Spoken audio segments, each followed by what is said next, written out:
आपत्ती व्यवस्थापन. आपत्ती म्हणजे काय? अचानक उद्भवणाऱ्या संकटांमुळे राष्ट्राची किंवा समाजाची मोठ्या प्रमाणात जीवित, आर्थिक आणि सामाजिक हानी होते. अशा संकटांना आपत्ती म्हणतात.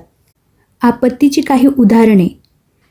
जुलै 2014 पुणे जिल्ह्यातील आंबेगाव तालुक्यातील माळीण हे गाव दरड कोसळल्याने डोळ्यादेखत उद्ध्वस्त झाले. तेथील डोंगरकडा कोसळल्याने माती, दगड यांच्या ढिगाऱ्याखाली अनेक माणसे गाडली गेली व मृत्युमुखी पडली. नोव्हेंबर 2015 तामिळनाडूत झालेल्या अतिवृष्टीने अनेक लोक मृत्युमुखी पडले. 1996 लातूर जिल्ह्यातील किल्लारी परिसरात तीव्र भूकंप झाल्याने हजारो लोकांचा मृत्यू झाला होता. जुलै 2005 आठवला की आजही मुंबईकरांच्या अंगावर काटा उभा राहतो, कारण त्यावेळी मुसळधार पावसाने नदीचे पाणी तुंबल्याने महापूर येऊन लोकांचे बळी गेले. आपत्ती कशामुळे येतात, कशा असतात? अतिवृष्टीमुळे येणारा महापूर, भूकंप, विजांचे कोसळणे, ज्वालामुखी इत्यादी. जंगलांना अचानक लागणारी आग, वाढत्या लोकसंख्येमुळे मोठ्या प्रदेशात लोकांची गर्दी एकवटल्याने वाढलेली धोक्याची तीव्रता, बेसुमार प्रमाणात होणारी बांधकामे, पर्यावरणाचा ढासळत चाललेला समतोल, दहशतवाद, दंगल, गुन्हेगारी, यातून बॉम्बस्फोट, हल्ले, आगी, अपघात इत्यादी. आपत्तीचे मानवनिर्मित व नैसर्गिक हे दोन मुख्य प्रकार आहेत. भूकंप. भूगर्भातील हालचालीमुळे प्रचंड प्रमाणात ऊर्जेचे उत्सर्जन होते. याची परिणती भूकंप लाटांमध्ये होऊन पृथ्वीच्या पृष्ठभागात हालचाल होते. त्यामुळे जमीन थरथरणे, हलणे, जमिनीला भेगा पडणे अशा घटना घडतात. अशी भूकवचामध्ये कंपने होणे यालाच भूकंप म्हणतात. भूकंपासाठी अन्य कारणांबरोबरच मोठी धरणे व खाणकाम ही प्रमुख मानवी कारणे आहेत असे मानले गेले आहे. महापूर. महापूर ही संपूर्ण जगात वारंवार उद्भवणारी नैसर्गिक आपत्ती आहे. अतिवृष्टीमुळे एकाच ठिकाणी अधिक प्रमाणात जमा होणारे पाणी नदीच्या पात्राबाहेर जाते, तेव्हा पुराचे संकट ओढावते. बेसुमार पाऊस झाला की मोठ्या शहरातील पाणी निचरा करणारी व्यवस्था अपुरी पडते. त्यामुळे गटारे तुंबतात आणि रस्त्यावर पसरते आणि आसपासच्या परिसरात व घरातही शिरते. महापुराचे परिणाम. मोठ्या प्रमाणावर जीवित व वित्तहानी होते. जमिनीची धूप होते. पिकांचे अमाप नुकसान होते. पूर ओसरल्यानंतरही आजार, रोगराई यामुळे लोकांचे आरोग्य खालावते. वादळे. हवेत निर्माण होणारे कमी अधिक दाबाचे पट्टे आणि त्यामुळे हवामानात होणाऱ्या बदलांमुळे वेगाने वारे वाहू लागतात आणि वादळे निर्माण होतात. वादळाचे परिणाम. वादळग्रस्त प्रदेशाचे अमाप नुकसान होते. जीवित व मालमत्ता यांची प्रचंड हानी होते. वीज पुरवठा खंडित होतो. दळणवळण यंत्रणा खंडित होते. वणवा. वणवा म्हणजे जंगल, कुरणे किंवा गवताळ प्रदेशात नैसर्गिक अथवा मानवी कारणांमुळे लागलेली अनियंत्रित आग होय. वणवा प्रसरणाचा वेग प्रचंड असतो. वणव्याचे दुष्परिणाम. नैसर्गिक साधनसंपत्तीचे प्रचंड नुकसान होते.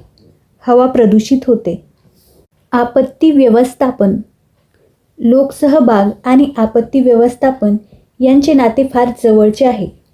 आपत्ती टाळणे, आपत्तींना तोंड देण्यासाठी योजना तयार करणे व त्यासाठी क्षमता मिळवणे म्हणजे आपत्ती व्यवस्थापन होय.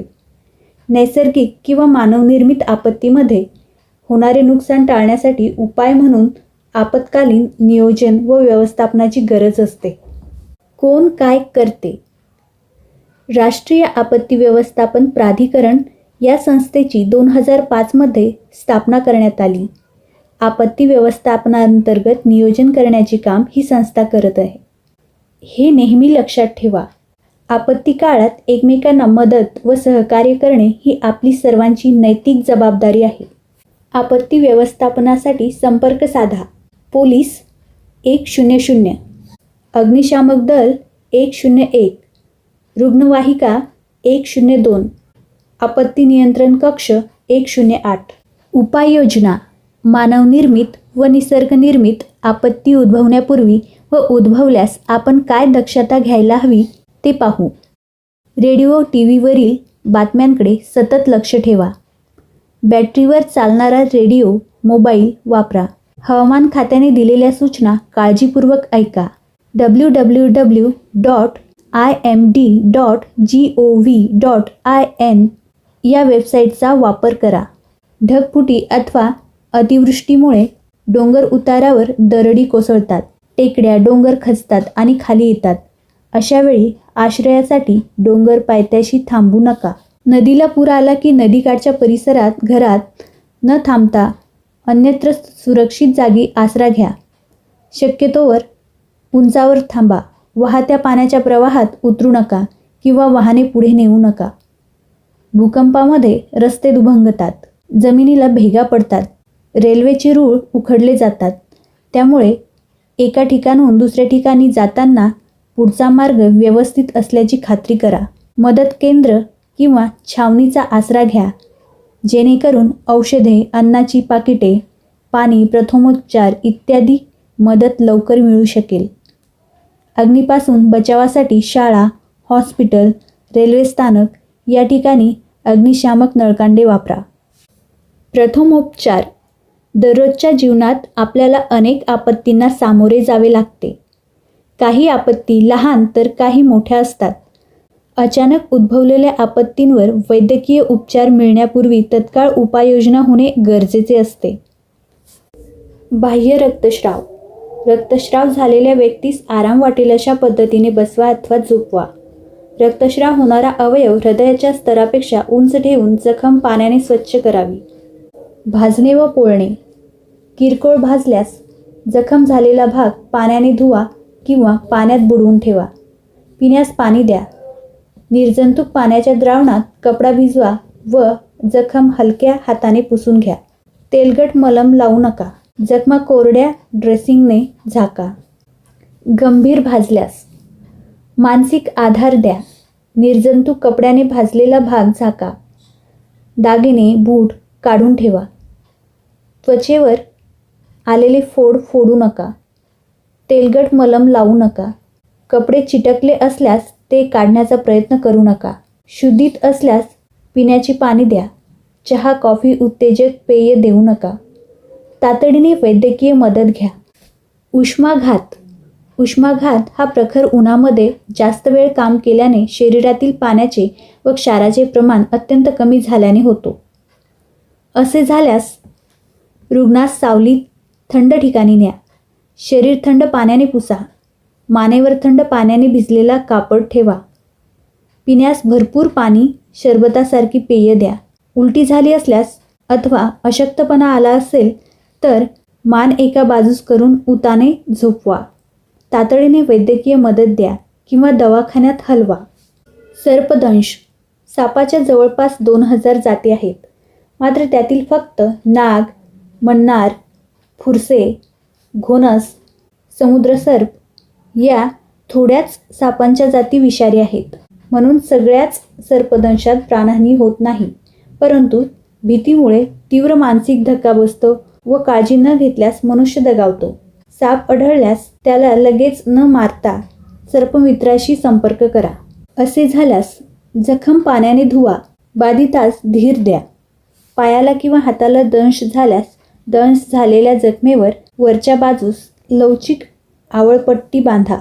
तातडीने वैद्यकीय मदत द्या. कुत्रा चावणे. कुत्रा चावल्यामुळे माणसाच्या शरीरातील रक्त दूषित होण्याचा धोका असतो.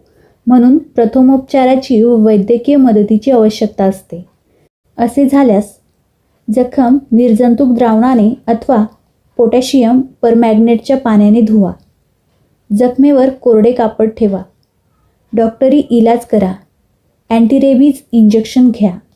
आपण काय शिकलो? अचानक उद्भवलेली समस्या म्हणजे आपत्ती होय. आपत्ती या मानवनिर्मित व निसर्गनिर्मित असतात.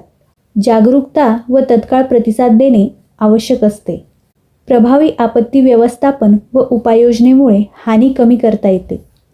दक्षतेची व प्रथमोपचाराची माहिती असणे प्रत्येकासाठी गरजेचे आहे.